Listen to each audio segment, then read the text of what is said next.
Well, my bonnet is up again, which can only mean one thing. Yes, I've got yet another problem. Look at this.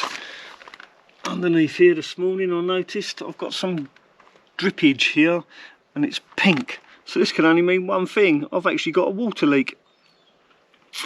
Which really sucks because I was meant to be going to a meeting this weekend. But instead, it looks like I'm going to have to fix my radiator. And to take the radiator off of my Sprinter, I've got to remove the whole front of this. Like literally everything on the front of this van has got to come off just to get to the radiator. Now this video isn't a tutorial. I'm not going to show you how to do it because it's more of a exploratory video. It's me learning how to take the front off of this because this is something I've never done before. I'm not looking forward to doing this, I've got to say. Right, hopefully it doesn't get too hot and I can get the front of this van off, get the radiator changed before the weekend and I can get to that festival. It's going to be a close call. Let's get on with it. Well, after giving it a thorough good looking over, I've come to the conclusion I may not have to take the front off after all. It looks as if I can actually take the radiator out from up above. I can actually slide it out from the top. The reason I thought I'd have to take the front off is because of the cowling that goes around the fan. But by the looks of it, the cowling pops up and it will actually slide over the fan that way, giving me, hopefully, if I take this cover off, this is the cover for the air conditioning. Very important to put this back afterwards, otherwise the aircon won't work. So there's the radiator just there. There's the fan housing, and I was thinking because of this fan housing I'd have to take the radiator off this way, but by the looks of it this is only clipped on. And also, if I remove the front grille, I've already taken it off, it looks to me as if the radiator, the only thing holding the radiator in place are these clips here. There's two, you squeeze them together, the radiator should go forward and slide out the top. There's another two here. And on the bottom of the radiator there's some lugs sticking out. There's one sticking out that way and there's one sticking out that way, and it simply rests in a cradle. You can't really see it inside. But the one thing that does concern me is because my van's an automatic, I've got these automatic coolant pipes going into the radiator to keep the gearbox temperature under control. These are the only things I'm worried about, is unclipping these and taking them off. And the last thing I want to do is lose a load of automatic gearbox fluid. So before I take those off, I'm going to drain the radiator of all its fluid first. I'm going to use a bucket and try and catch as much of this radiator fluid as I possibly can. After all, it's not very good for the environment. And if I can catch as much of it as possible, I can actually replace it back into the system once I've changed the radiator.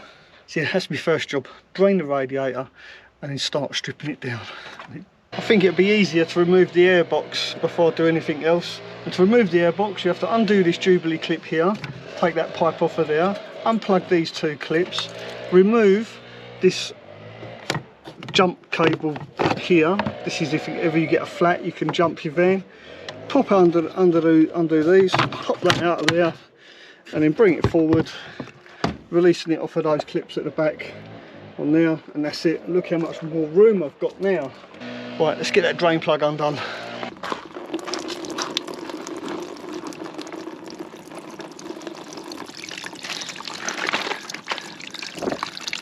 Now I'm not going to undo the plug all the way, that's plenty of flow for me, it's controllable and it means I can catch most of the fluid. Yeah, that's fast enough, just a little bit of patience and that'll soon drain out. Well, I've taken all the pipes off, look how much water's in the bucket, that's incredible. That's almost a full bucket of antifreeze. I'm glad I put that bucket underneath my van. Not only has it saved the environment a little bit, it's also saved me having to go and buy a new antifreeze. Now I've disconnected all the pipes, all but the automatic transmission fluid cooling pipes. So they're the next pipes I'm going to disconnect, but before I disconnect those pipes, once again I'm going to put a bowl underneath the van just to collect any transmission fluid that is lost. I'm not expecting a lot to come out, but I don't want it going on the floor onto Bob's driveway. Well, as expected, there wasn't a lot that actually come out. There's only this little bit, look. That underneath there, that's just water from when I've released the hose pipe this side. Yeah, I'm quite pleased with that. It hasn't lost a lot. thank goodness. I don't like that smell, the smell of transmission fluid. Usually when you smell transmission fluid, it means one thing, trouble. There you go. I'm just going to let that drain for a little while just to make sure everything does drip out before I try and remove the radiator. Now to get the radiator out, God, I've made a right mess here getting the pipes off. So first thing I'll do is move this cowling, and to remove this cowling, it looks quite simple. There's a push down clip at the top, it should lift up like that. There's another one here.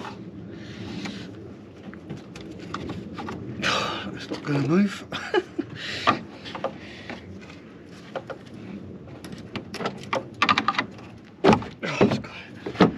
So now that cowling's off, you see, and that simply slides back up against the fan. That's what I'm hoping anyway. Then the radiator, now that everything's disconnected, should be a matter of pushing these clips that I showed you earlier. Hopefully, if I push those clips in. God, it's stiff.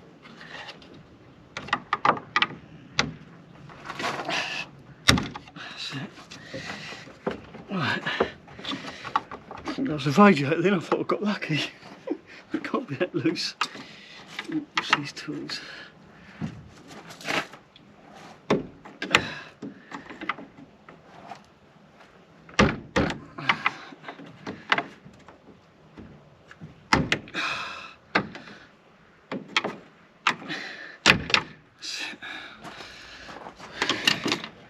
Now will it come out? Oh God.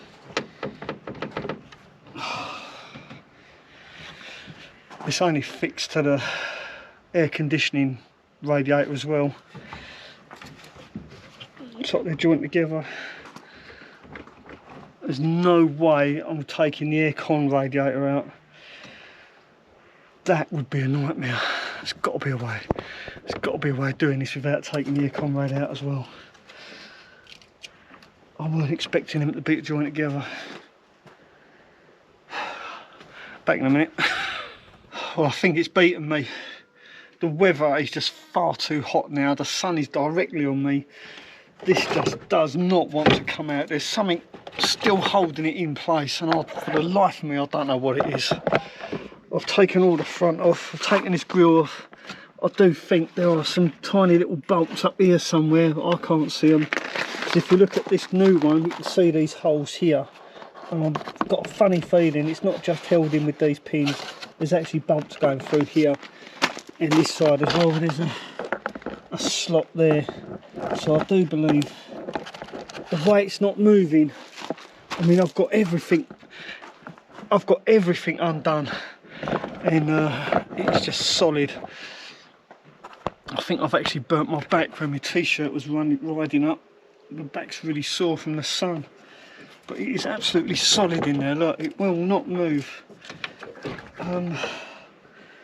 So yeah, I'm pretty sure there's two bolts down underneath. From the way I was thinking, it would simply come forward and slide up and slide out, but no such luck. I mean, there's plenty of room with the fan housing over there like that. There's no reason, and there's plenty of gap there. Look, if that was to come forward and lift up, it definitely don't want to lift up. So yeah, I'm done. I'm absolutely exhausted. I'm sweating buckets. The sun is directly above me. It's beating me. So I'm going to have to pack up. I'm just going to try and put this all back together so it doesn't look too bad. And try and have a wash.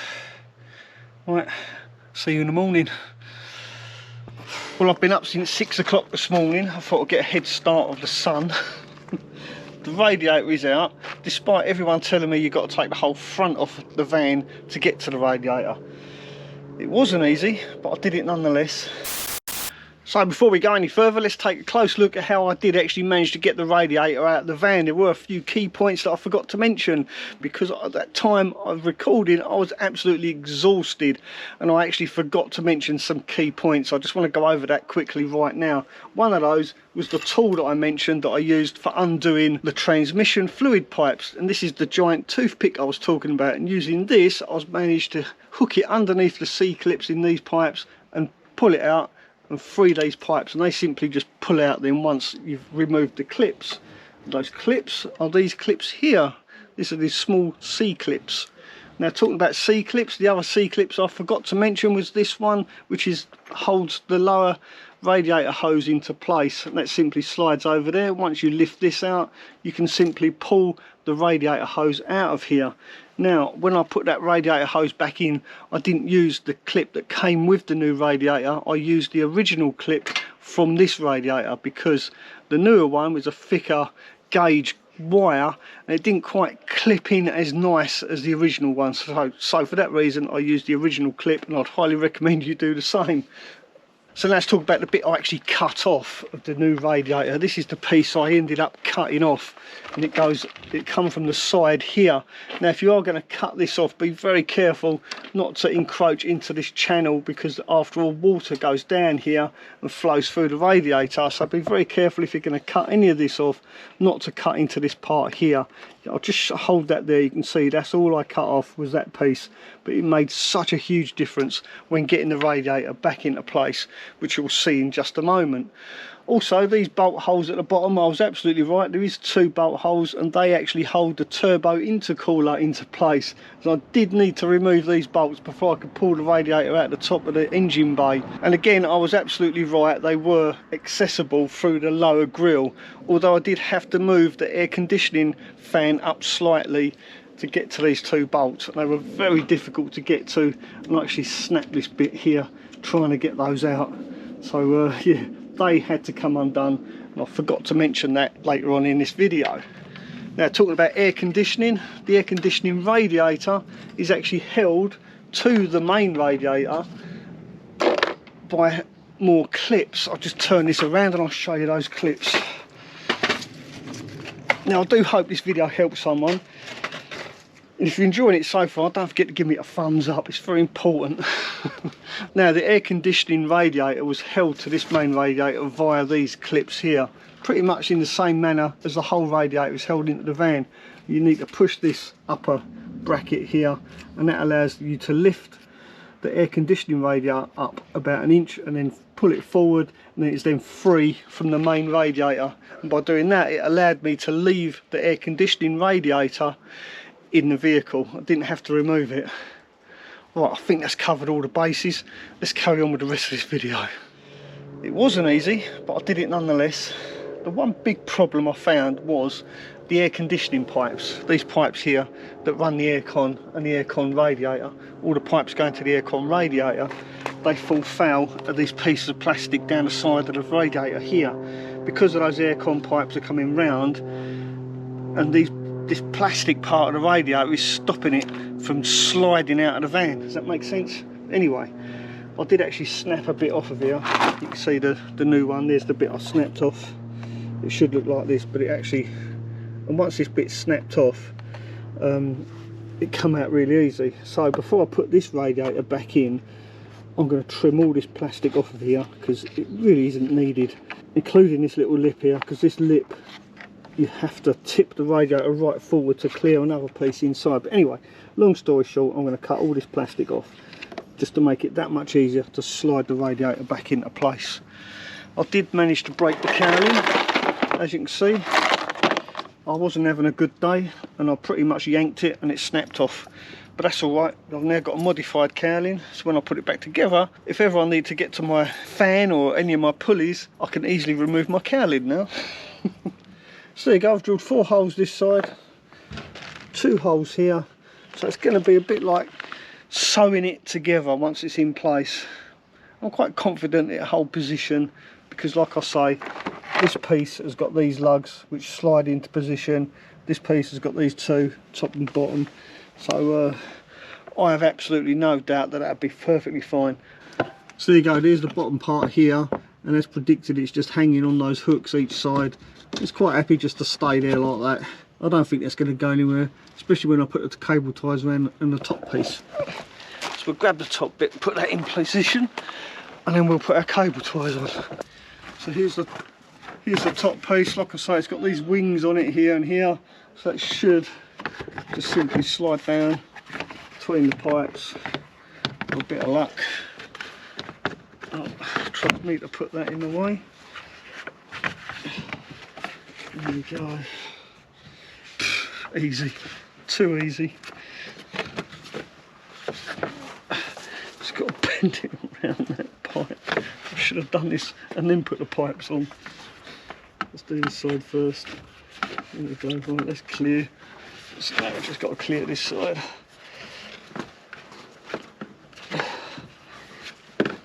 There we go. That's it. That's it. So, there you go. You heard it there. Lock in place. There you go. That's that side. You'd never know, would you? Now I'm not going to use black cable ties. I'm going to use these white ones purely so it's easier to see them if ever I want to take this off again. Right, one on this side. Yeah, definitely easier to do it underneath. I'll tell you what, it's too easy. All I did was get the cable tie, rolled the end over like this, so I made it into a little hook, threaded it through the bottom hole and up through the top hole. Really simple to do. There you go, like that. Just make it into a little hook and it threads through.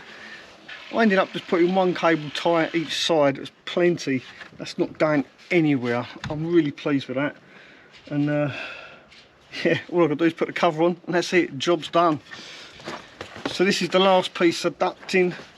This goes on the top here, I do believe.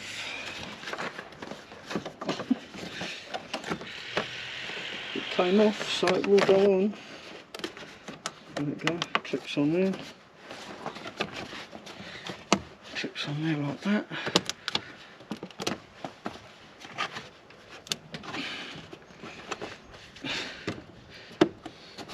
Guess that's how it goes. Just a bit of... I'm not sure about that. Oh, I think I've got the Jubilee clip in the way on that side. Oh, there you go. That's it. It's good enough. That's it. Done. Oh, airbox. Not quite done.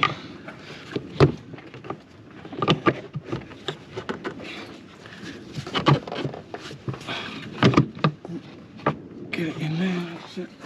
Make sure it's on that side. There you go. Put that cable back on there. That's the jump lead cable. It goes back on there. 2 plugs.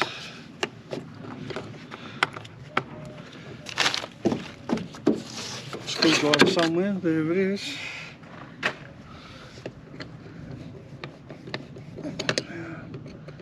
And that is that. We are good to go again. That's it.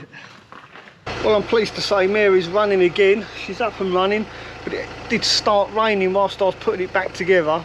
I'm absolutely soaked, but I did learn something and I want to share that with you. Once it stops raining, I'll get the old radiator and I'll show you what I did to modify the new one to make it a lot simpler to get in and out of the Sprinter. So much so, I could probably now remove the radiator from this van without having to take the whole front of the van off. That was my challenge in the first place, was to be able to remove the radiator without taking the headlights out, the bumper, all the front of the van basically, just to change the radiator. I did kind of figure it out. I have done it. It is possible, but you do need to modify the radiator slightly so you can actually lift it out of the top with relative ease. Well, it weren't that easy. I'm absolutely filthy, I'm wet. So as soon as it stops raining, I'll get the old radiator and I'll show you what I did to make it a lot easier to install in the van. I'll just stand this up beside here. Actually, I'll just turn the van off so you can hear me. Just have it running for a little while, make sure there's no leaks. I'll keep as quick as I possibly can. Right, so this is the bottom of the radiator, and these lugs here is what all the weight of the radiator rests on when it's up. Hang on, let me do this around the right way. So all the weight of the radiator rests on these lugs here. There's one each side, you can see that. But here's the thing, it clips to the body of the van, to the front, via these clips here like I showed you at the beginning. So theoretically I thought when you push these clips together, release it, you can actually tilt this forward and lift it out, but you can't lift it out because of these lugs here. And I didn't know this until I'd actually struggled getting this radiator out of the van. And once I realised what was stopping it from lifting up, before I put the new radiator back in, I simply cut these off. So I've cut these off each side of the new radiator. And also, because my van's got air con, this piece of plastic here was stopping it from lifting out.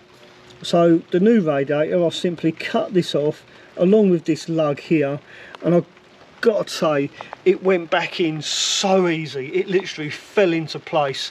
And because it's clipped into place as well, there really is no need for these lugs. They really don't do anything other than hinder you getting your radiator out. So if you're struggling to get a radiator out of a Mercedes Sprinter, just simply try and get in with a little hand saw and cut these lugs off each side. And by cutting these off, your radiator will simply just slide straight out the top of your van. So much easier. So there you go. I do hope somebody out there found this video useful, mildly entertaining. If you did, then please do give me a thumbs up. And if you're new to the channel, why not consider subscribing? And I'll see you next time Mary breaks down. Hopefully that won't be too soon. Thanks for watching. Ta-ra for now. Right, I'm going to get out of the rain.